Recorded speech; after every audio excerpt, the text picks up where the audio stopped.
Hi, I'm Julie Zwillich.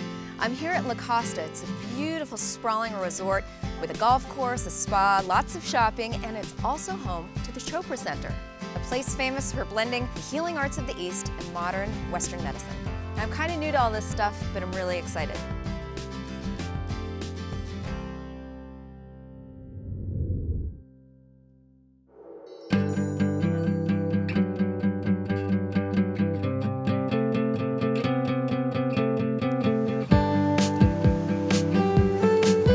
So, since I've been here, I've been hearing people mentioning reversal of aging. How does that work?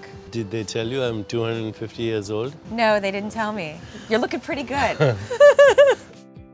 In the last 20 years, there's been a huge revolution in our understanding of how flexible aging is and how actually the biological markers of aging can be reversed.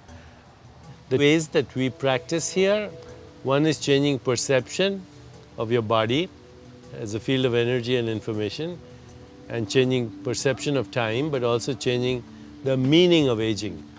So I believe as we get older, we get wiser intellectually and spiritually, but we can maintain the biology of youth. The second thing is deep rest, as in deep sleep, and most people are deprived of deep sleep. Also the rest you get in meditation. You know, your biological clock slows down, your mind slows down, your body slows down. That's when self-repair mechanisms kick in. Third, and we're really experimenting with this now, but there's a lot of literature to support this, nutritional supplements, or what we call complements. In Ayurveda, these are herbs and combinations of herbs.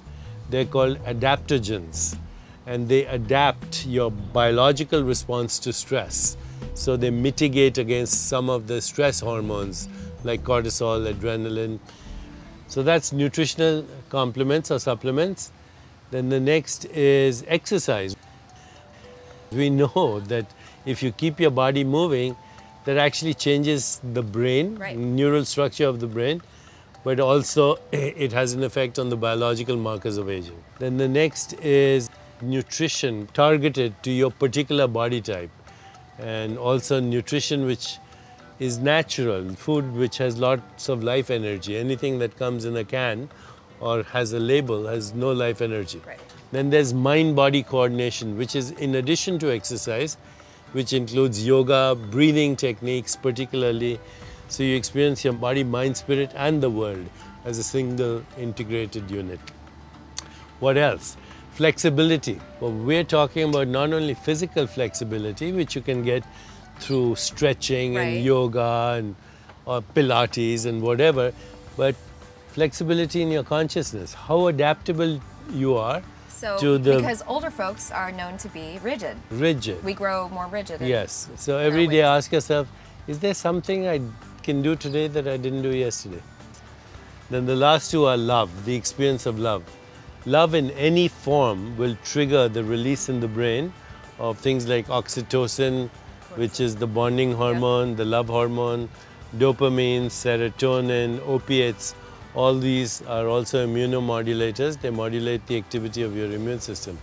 So love is very important. So if you're in love, you won't get a cold? If you're in love, you're less likely to get colds, but people who are in love look younger. And they are younger biologically. Love makes you younger.